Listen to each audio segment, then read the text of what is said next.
Welcome to the Dan Cloutier Community. This is a show where I get the privilege to interview artists of all type as we dig into the idea that art builds community and that art can help this hurting world. We currently live in an age of distraction and isolation.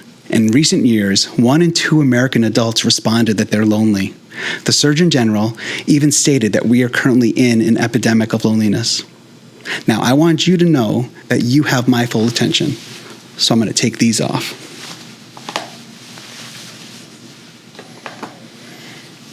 This is a practice that I started this summer, and it's made a huge difference in my life. You just ask my wife and kids. As I look at the world, one of the most important responses to these isolating time is through human creativity and connection.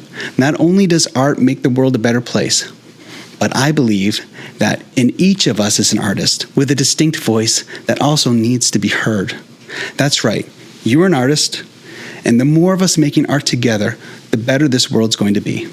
Now, that could be through songwriting, poetry, painting, sculpting, theater, film, photography, and all what most people think is art, but it also includes things like gardening, and building and computer coding, cooking, sewing, and so many more parts of the human life.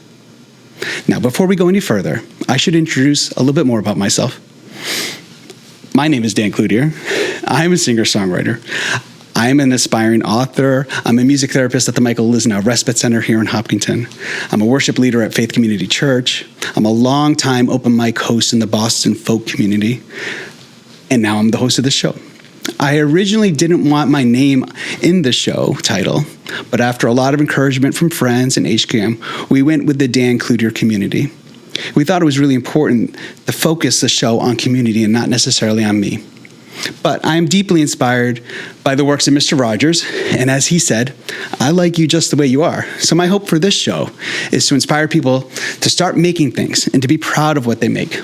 Now, I don't have to be Bob Dylan to write a song, and you don't need to be Rembrandt to paint.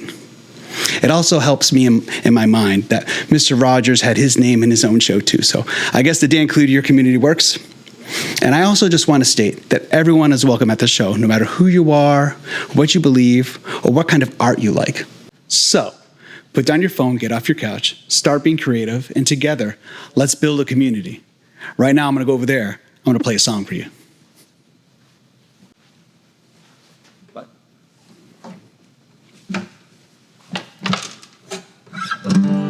Now, this is a song called Build It Up, and I actually wrote it after HCAM and I started talking about this show. So it's inspired by this show and the beginnings. Hope you guys enjoy it.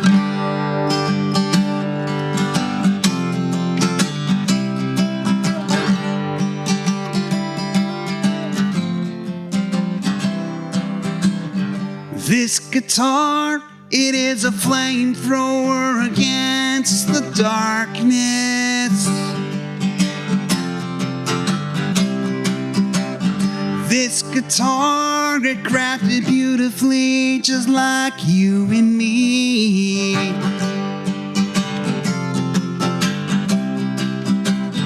This guitar is blanket against loneliness, yeah. This guitar, it is a builder of community. That's right.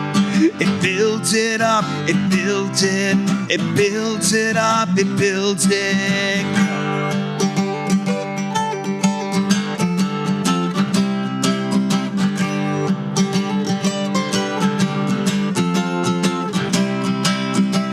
The simple song, it is a blanket against the anguish.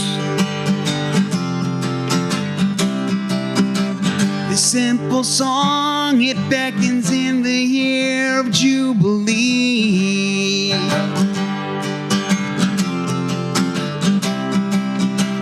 The simple song, well, now it crosses the divide of language.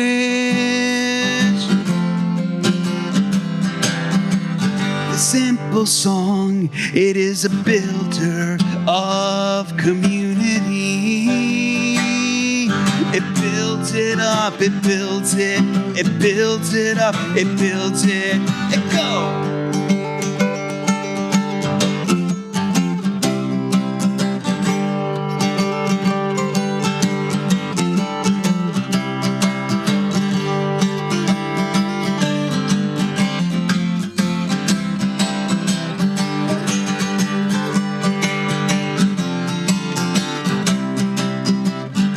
These three chords, they can be a chainsaw against sorrow.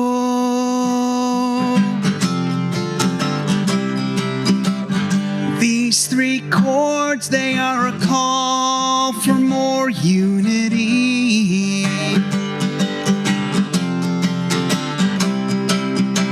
Well, these three chords, anyone in the whole world can borrow. That's right, anyone can borrow these, man. These three chords, they are a builder of community.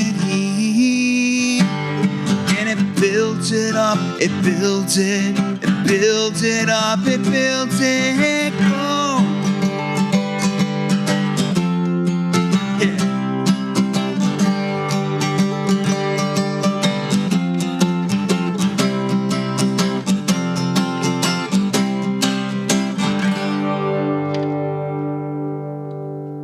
All right, everyone, now join me as I interview my dear friend, Tom Smith. Tom Smith is one of New England's absolute best singer-songwriters. He's been on the scene since the 1960s, and he's one of my dear friends. So let's welcome Tom to the Dan Cloutier Community. Tom, my dear friend, welcome to my show. I am thrilled that you're the first guest. It's great to be here, Dan. When did we first meet, Tom? 2005, thereabouts. You were this young whippersnapper open mic host at the storefront. At the storefront at the old Amazing Things Art Center in Framingham. It's such a great time. Such a great time. So over the years, everyone who's watching, Tom is, again, one of New England's preeminent folk singers, and I'm really thrilled that he's here. Tom, tell us a little bit more about yourself. Like, where are you from? Because you have such an interesting start and story. Thank you, Dan. By the way, it's a mutual admiration here. Yeah, I started out I grew up in Pennsylvania, in rural Pennsylvania, coal country, northeastern. And my family did a lot of music, and so I picked it up. You know, my first instrument was a ukulele. My Aunt Carrie taught me how to play the old country songs, and I just fell in love with that. And to me, the music was just about sharing among family. So how old were you with the ukulele? Oh, 5. I was 5. It was an awesome ukulele. It was a plastic ukulele. Did it keep tune? It kept in tune. It had a little box on it with buttons like an auto harp, so I could press. I could press one button for one chord and another button for another chord. So even as a 5-year-old, I could follow along with my Aunt Carrie and my other aunts and my dad as we were singing in the living room. So a lot of family singing in the living room. That was actually one of the first questions I had for you, because I really love the idea of family singing together, stuff like that. So when did you start playing the guitar then, Tom? Well, it's true. I found a guitar underneath my father's bed as a young teenager, maybe 13 or so. And so I sort of decided that the guitar was mine after that, because I'd never seen him play guitar before. So as a young teenager, probably 12 or 13, I started playing with a toothpick. And learned, like a wooden toothpick? Just a wooden toothpick. I discovered that the three notes in the middle, you could play taps. Yep. With only one finger on one fret for one note. Yep, that's really great. That was my first song. So I had this old Stella Harmony guitar, painted red. It was awesome. And I didn't really play guitar, though, until I got to school. And I left Pennsylvania and went to Cambridge, Massachusetts in 1967. And 60s in Cambridge was like this incredible space of music that just happened. Well, I just finished listening to a book about Dylan's history and stuff like that. and just it constantly talks about the Cambridge scene and how he even visited Cambridge and how important Boston was to the folk revival that was happening throughout the time. So it's so interesting that you were like just smack dab in the middle of that. Yeah, I came just a little bit late for, Dylan was so popular by the time I got there. Dylan was electric by 67. Yeah, but, it still was definitely there. I mean, back then, when somebody would say, hey, Tom, we're having a party, what that meant was, bring your guitar and your songbook, and there'll be another dozen people with guitars and songbooks, and it was just like heaven to me. I thought it was awesome. That is heaven. That is heaven. So when you look back on that time in Cambridge, you're in the 60s. The political climate is so difficult in that era, but you have so many fantastic singer-songwriters and so many great musicians coming up from all parts of the country. It really was like this revival of the idea of what folk singing is. I want to get into that in a little bit later. But just how powerful music was to the people. Did you just feel it like even in high school in Pennsylvania as you came then to Cambridge? Was music just kind of like this driving force? To be perfectly honest, when I was in Pennsylvania, music was just sort of there like a rug or a curtain. It was just nothing special to me. It was just I think back on it and how special it was to have my family to sing with in the living room, and that not everybody has that. But I just took it all for granted. But when I got to Cambridge and I saw it as a movement for social change and the power it had in that way, it was earth-shattering. But we mentioned songwriters, but to me, the first 15, 20 years of my playing, it was all traditional folk music. Yep. So I did do songs that were written in a day, Bob Dylan and so forth, but I didn't write any songs. It was most of it traditional folk songs. And as a school teacher, I decided I would use my music in schools. That's what, my first foray into performing for other people was as a teacher. Yeah. So I would sing songs about westward movement if we were doing history, American history, or I would do, just songs that were somehow some science songs about certain science topics if we were studying science. Well, isn't it amazing how just art helps students learn? Like it's something that's so underutilized. Because I'm a music therapist, and I've gotten the privilege of playing songs and doing music therapy for people with autism. And there's this one gentleman who the parents, after a couple years of me singing with him, they've said we're pretty sure that the music has helped him triple his vocabulary words just because of the way that song and memory works. So let's focus on that for a second. Like the idea is as a teacher, so you're a young teacher in your 20s, 30s, you got a guitar in your back, you're coming from Cambridge and you're singing these great historical songs and stuff like that. I just love that idea. Do you have any memories of that, of just like making a difference on the students? Or? Oh yeah, I taught middle school, 6th, 7th, and 8th grade, and some days that is so tough. Some days are tough. Time. Some days are tough, and that's when the banjo comes out of the closet or the guitar. Okay, then like the tough times you need to focus the class. Or occasionally it would be like, oh, what's that? That's a dulcimer. What's a dulcimer? And all of a sudden, the whole atmosphere in the classroom would kind of change, and you could talk about the science of sound, because you have these strings happening. Oh, well, let's make a dulcimer. How do you make a dulcimer? And that's when you throw the what you planned, the class plan, out the window, and you say, okay, now we're going to make dulcimers. Yeah, that's amazing. Yeah, that's the idea that inspiration can just spark a teacher. Those are always my favorite teachers. I remember middle school in specific, I had a couple of teachers I really liked. They were always the one that were great teachers. They could go with the plan, but the second that something changed, you remember the moments of the spark of inspiration more than you remember what the capital of Ohio was or this algebraic equation that has long since left my mind. I still have people who will reach out to me, these 60-year-old people, saying, oh, Mr. Smith, still call me Mr. Smith. Yeah. Oh, I remember that song you used to sing about Barney McCabe, and I taught science. You don't remember the science, but you remember that song that I sang about Barney McCabe. That's amazing. Well, when I was in junior high, that's when I first playing a guitar. And I picked up my mom's guitar that was under her bed, too. So we have that similar story.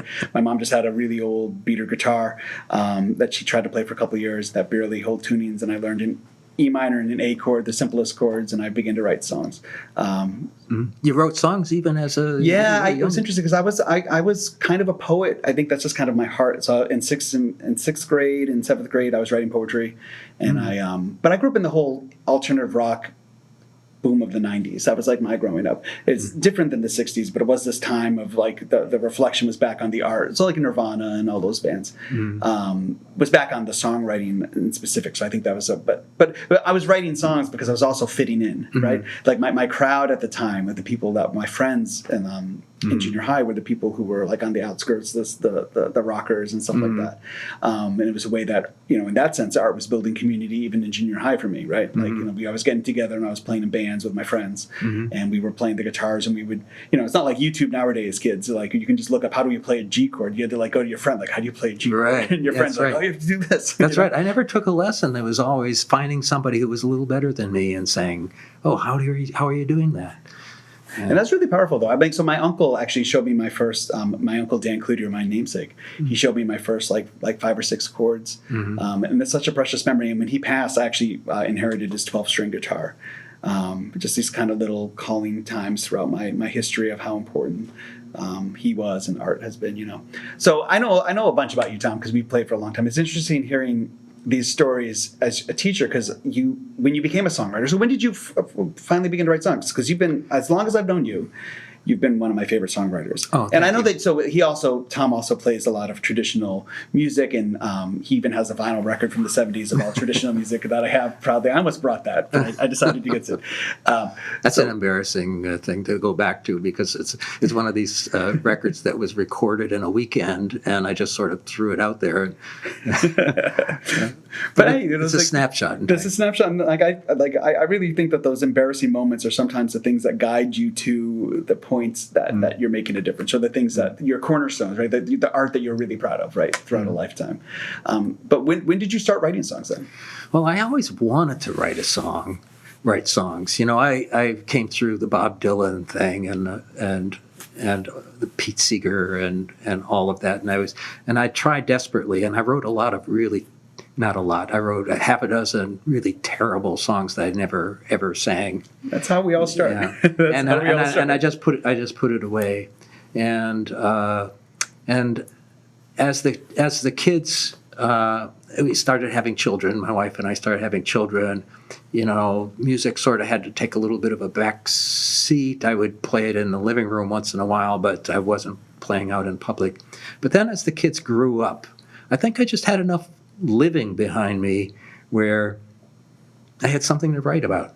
Yeah, I think that's really beautiful. The kids grew up, moved out of the house, and I started thinking about things that I just wanted to say, or things I wanted to respond to things I was seeing in the world, and so I started writing songs not long before we met. Okay. And so that's probably 20 years or so ago. I was starting to write songs, and now it's a big part of my life.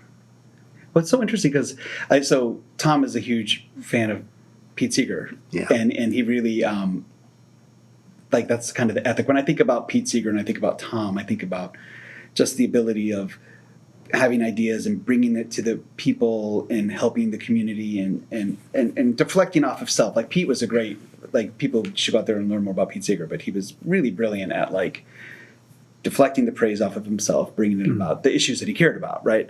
But Pete was so rooted in traditional music. So like Dylan too. So like Dylan didn't write a song until he had memorized 600 other songs, right?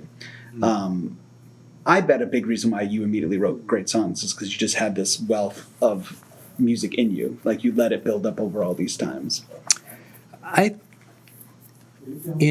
think it's important for any creative to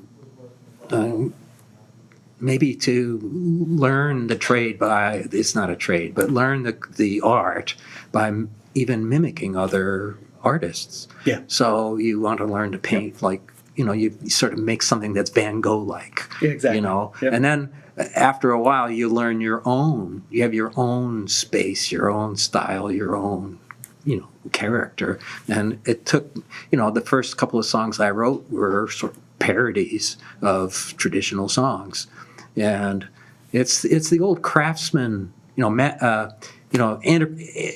do you call it when a craftsman has an apprentice? Apprentice, It's an apprentice model where, okay, you want to learn how to make guitars, you're going to apprentice with me, and you spend 6 weeks making bridges. Yeah, just bridges. Just bridges. That's all you do, and then and you make them just like I make them, and then eventually you wind up making whole guitars and guitars in your own style. The same, I think, for songwriters. One of my favorite quotes is from a songwriter, senior moment, who said, "Tom, I started writing really good songs when I realized I wasn't Bob Dylan." Yeah, exactly. So I just have to write songs not like Bob Dylan, but like me. Like me, yeah. But so I think I've talked to a lot of people who start the process of an art, right? They're because we're human. We all want to make things. I really believe that we're called just to be creative in general and part of a life. And everyone's different, right? So everyone's coming from a different, I was kind of a poetry kind of kid, so I started writing songs. It makes a lot of sense. But there's that point that I think a lot of people get to that what they're creating is not up to the standards of what they're listening to or what they see in the museums, right? Mm-hmm. Or as a builder, the first little shelf that you build doesn't look like the masterpiece down the street. And there's so much discouragement there, but I think it's just important for everyone to know that's how everyone starts. Mm-hmm. The people who end up getting really talented, I mean, some people are inherently gifted, right? And that's fine. But it is just just keep going. You just keep writing and keep going. So when you look at I remember when Pete Seeger died, oh gosh, I'm sure you know the date, 2011, 12? Oh. Something like that. But we did an open mic that week when I was hosting, and we did a tribute to Pete. So is there anything when you think about Pete Seeger and what he brought to the world, because I think he's such an interesting character. I mean, obviously in terms of leftist politics and stuff like that, but I think so many people can take it out, even if that's not what you align yourself with, just the way that he was able to, he was blacklisted and done all these things, but he also brought such beautiful songs to the world.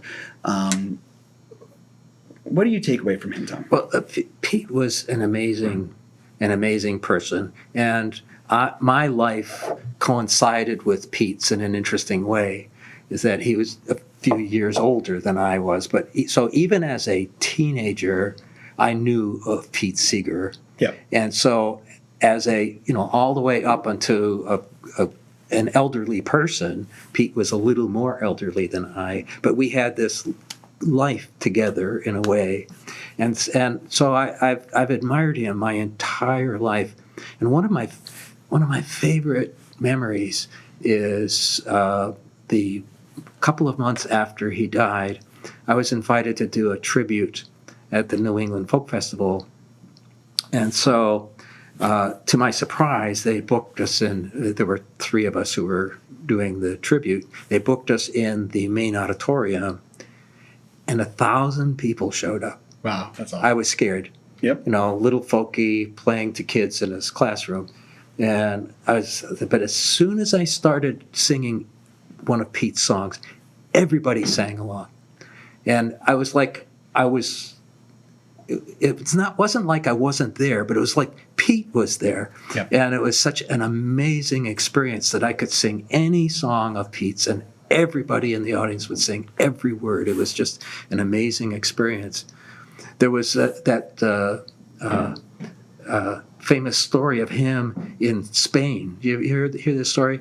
So he went to Franco, Spain, and he was invited to play, even though he had sort of left politics and the the authorities said, you can't sing this song, you can't sing this song, and you can't sing this song, and you can't sing. And he said, kind of looks like my set list. So he got up on the stage and he said, well, they say I can't sing this song, but they didn't say you couldn't sing it. So he started playing, and everybody in the audience would sing. That's such a beautiful story. Well, that's also a really beautiful story to what the heart of the show's about like how art affects community. I was at a concert this spring, and the artist at the end of the show thanked the audience, and he thanked the audience. And I think as performers, we often thank the audience, but he paused and he thanked the audience, and he said something to the effect of, "Thank you for being here because you're here, we're experiencing this together. You came, you got off your couch, you came and supported me. Yes, I'm the performer, but the air that we're breathing, the moment that we're sharing, like we're together in this. And I'm so grateful that you guys came to do this."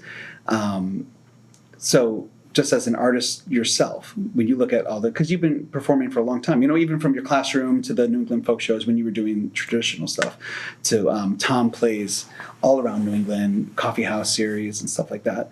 Like, what do you feel is happening in the room that's special when you're able to connect with an audience?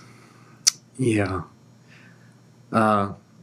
It's really interesting now, especially as I compare since COVID, and I've done a lot of live streaming. It's really interesting to compare. I have built a community through my virtual shows. Yep. I have friends in the UK and other places now that I wouldn't have because of that. Yep. But there's something so special about doing a live show. I mean, even if it's a dozen people in a room and it's, you walk off with $50. Yep. Okay. But it's not about the money. It's about the connection. And it's just something special as an artist to be able to connect with people who are actually listening to your words. And you can see in their eyes that something I created, spoke to them in a special way. And it just, it's an incredible experience. I remember, so the first show after COVID and the world begins to open up again, actually, reflecting back on my own life in that time, I took it very seriously, and I did a lot of isolation kind of things. But the first show that I ended up going to seeing, I saw you and Rob Siegel play a show down there in, I think, Brockton? In Brockton, yeah. It was in Brockton. And I remember sitting there, and there was it was a small gathering, maybe about 30, 40 people. Mm-hmm. I saw some friends in the audience I hadn't seen since that time too. And it was this, I knew going into it was going to be healing. I'm like, I haven't seen live music in a year. Like, this is a huge part of my life that's gone. But I'm sitting there and I'm watching you and Rob as a friend, a mutual friend, another great songwriter. And I was just like moved to tears, just being in the presence of music again, in community. And I've seen during that time, there's a lot of, live streams and stuff like that. But there's something just so powerful about being in the same space with somebody and sharing. Another thing, it's such a gift when as a performer and people are listening to me, like just the fact that their gift to me is they're listening, in a society that we just don't, we need to listen to each other a lot better across the board. It's just such a powerful idea that art can be there for us, to quiet us, to focus us, to help us listen to it. So, Tom, when you look at New England right now, because we're both New England singer-songwriters, my idea for the show going forward is not just singer-songwriters. The first couple interviews are going to be people who are songwriters because I'm comfortable. I'm learning the art of interviewing. But the idea will get to all sorts of artists, right? To talk about how art is building community in this. But where do you see it in New England right now? Like, where do you see places that are really helping other people, whether it be, in our world, it could be a songwriting thing, music thing, but it could be like art. It could be, a beautiful garden, a community garden that you just like. Where do you see art really shaping this world in a beautiful way right now? Yeah, I see it in local things. Yeah. I mean, there are there are examples of, really large-scale community building that's happening in churches and in politics and other things. But for me, that I experience personally and I find most moving are in the small scale, and I see it in book groups. Yeah. Or, I have a couple of songwriting groups that I go to, and we sit around and we say, well, here's a new song I'm working on, and people contribute their thoughts about it, and it's all very affirming, and it's a great place to try things because you don't know what a song is like unless you play it for other people. I play it against the wall, to the curtain or against the wall for a week, and then I say, I guess it's a song, and then you have to play it for a real person. So I love the songwriting groups and the song circles, and there are pub sings. In Keene, New Hampshire, there's a pub sing that happens every week. People just gather in the pub, and they. So where's that? Tell everyone where that is. Oh, it's in Keene, New Hampshire, at the what pub is that? I'm sure you can just Google Keene, New Hampshire pub scene, but that's an amazing idea. I love that idea.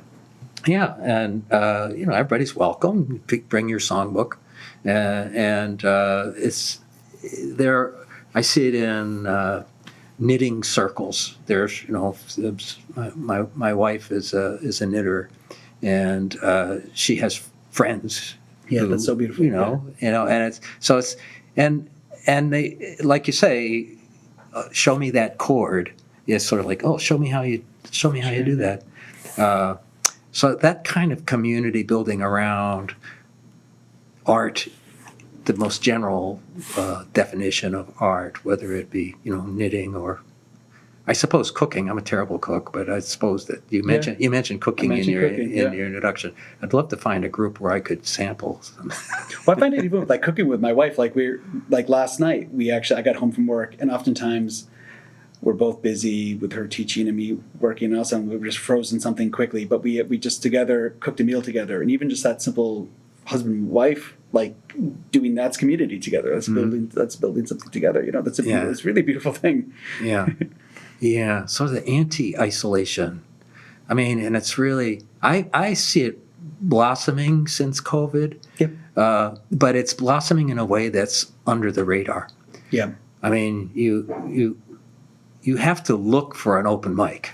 Yeah. I mean, you won't find, it broadcast on the TV or anything. You have to look and find your people. So you have to actually step out, and it won't necessarily come to you.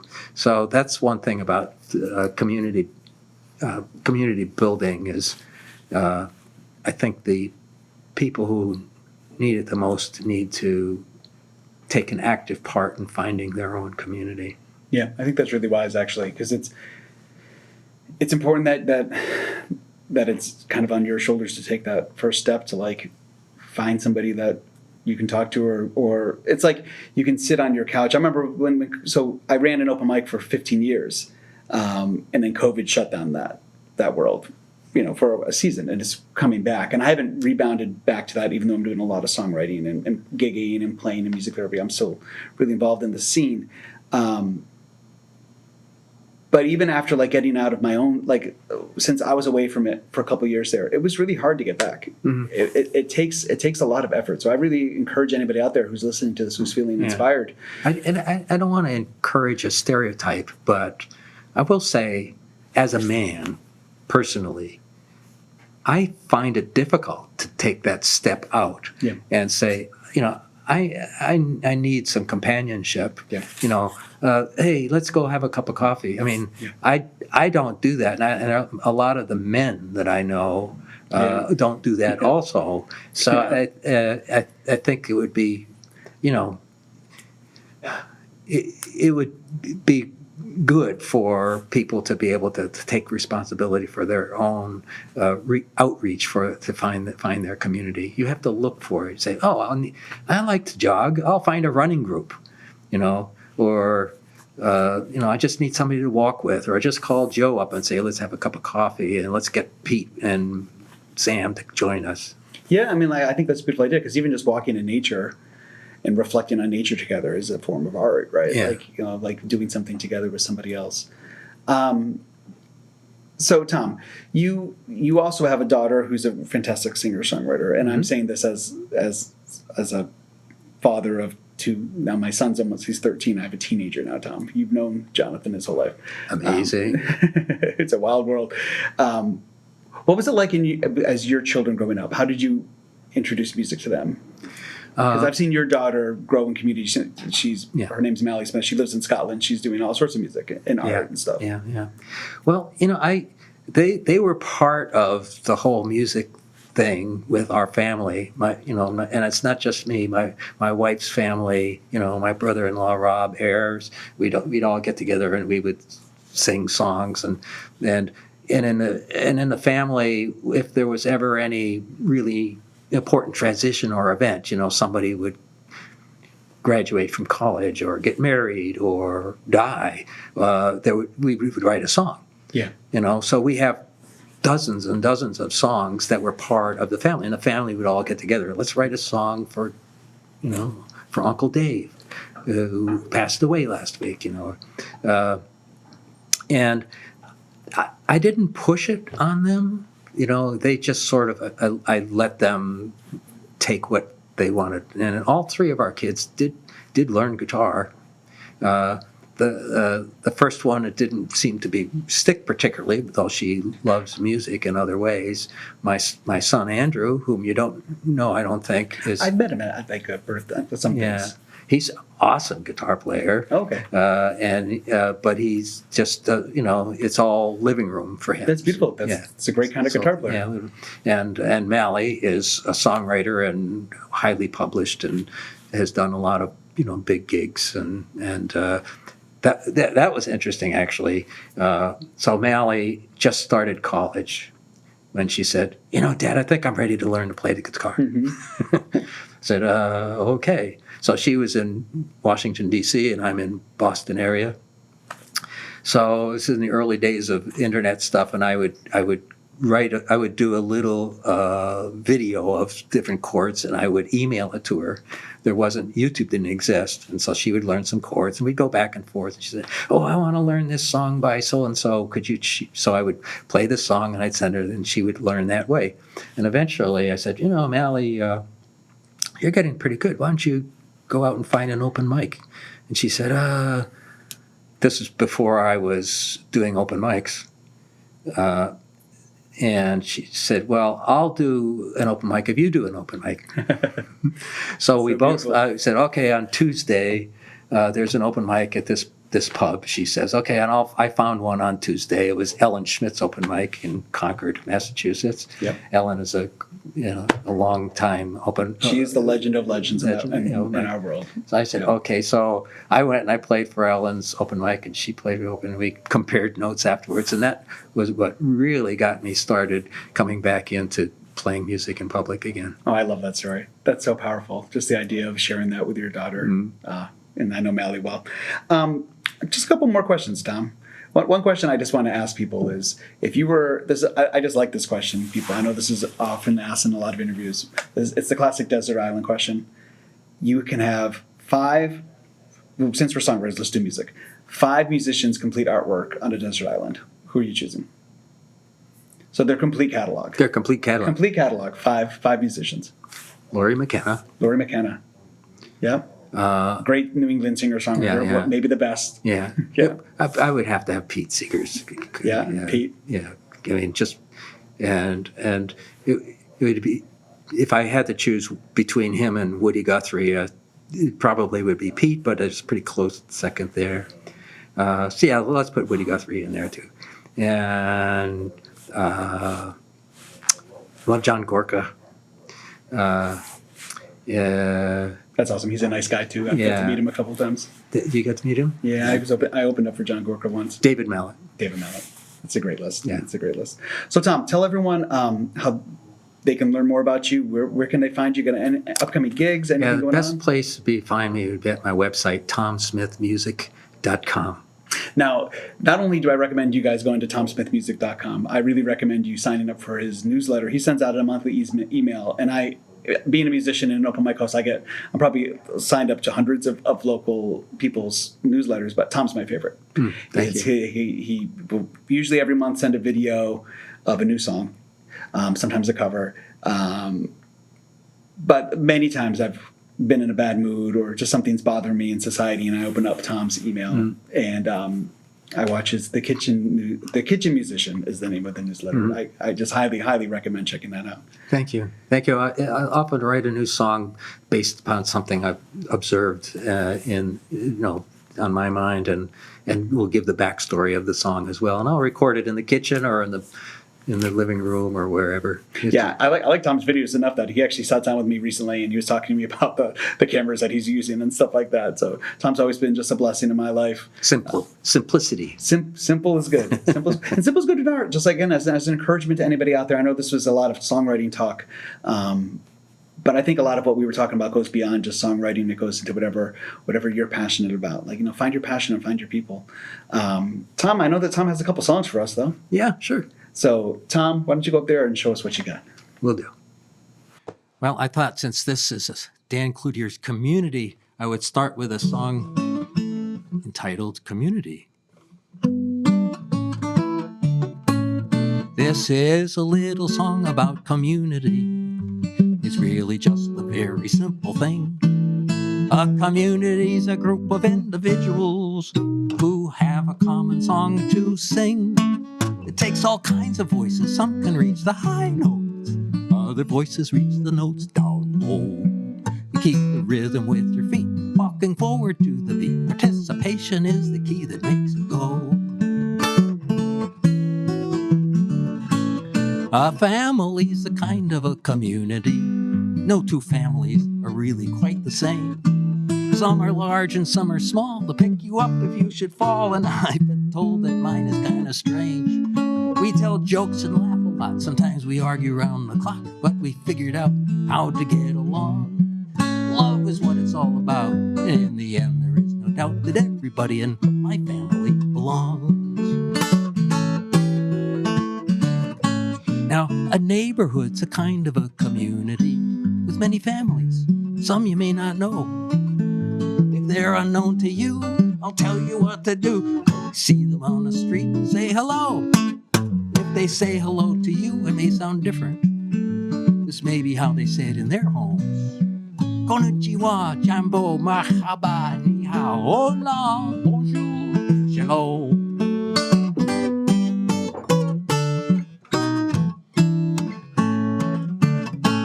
Now the world is a kind of a community. Maybe that's why we call it Mother Earth.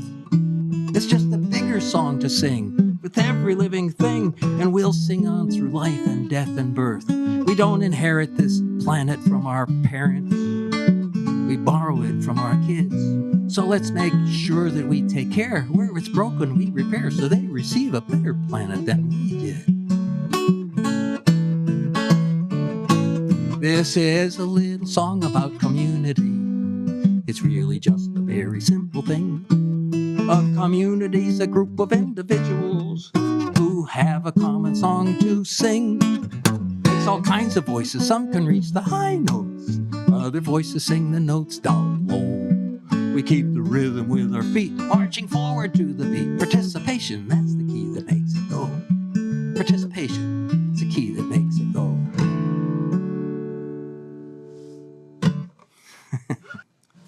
Well, we were talking about art and how you get started by the apprentice method. And I owe a great debt to Pete Seeger, as we say, and David Mallet, and a lot of people. In the old days, people who wrote songs and made up songs and passed them from person to person and place to place, and we don't even know who they are. So when David Mallet passed away this past December, I wrote this song to honor not just him, but all those old folk singers. Speaks to my community of singers.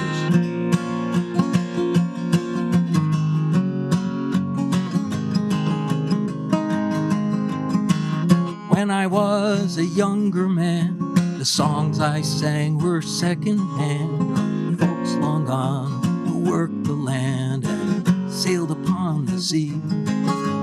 Songs no single person owns, polished smooth like river stones, or patched by common thread and sewn by those unknown to me. They are my brothers, I sing their sorrows. They are my sisters, I share their pain. I hear their laughter in every chorus, and dreams whisper in each refrain.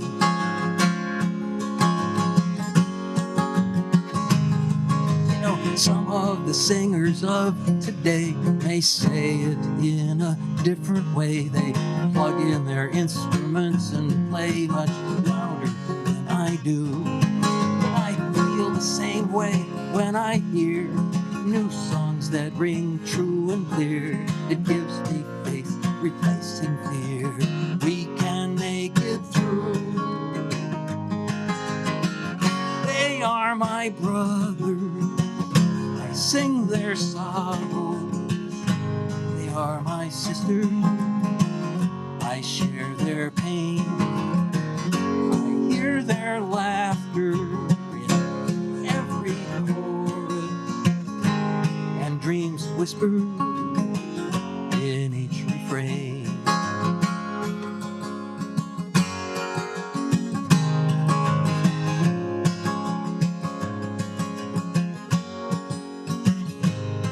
They sing songs that sow the seeds of hope, inch by inch, row by row. The wisdom of the common folk links in our human chain. We need those singers here and now. May they keep their hands upon the plow, and by their songs show us how we can do the same.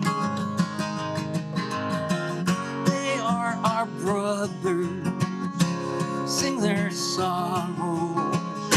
They are our sisters, they share their pain.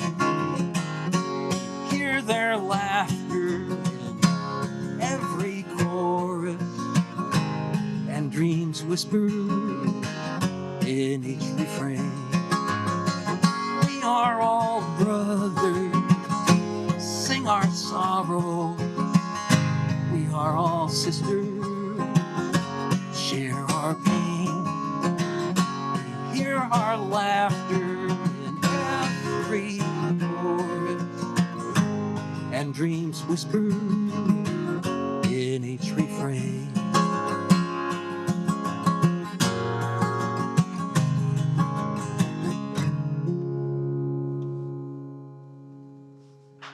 Thanks again for joining us on the Dan Cloutier Community.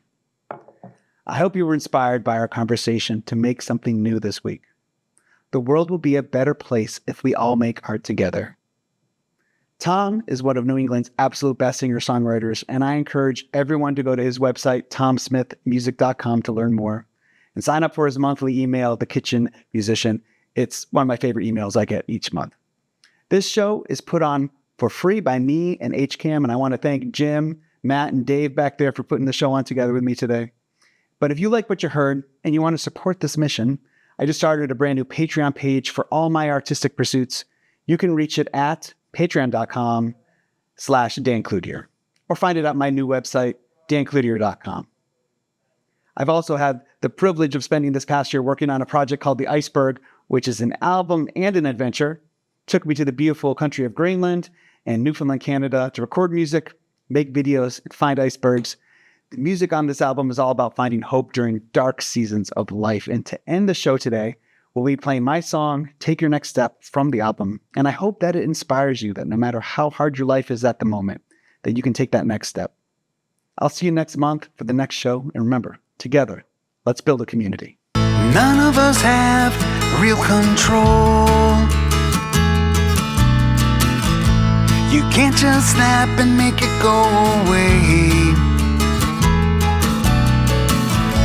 Feel each emotion from head to toe. darkest days.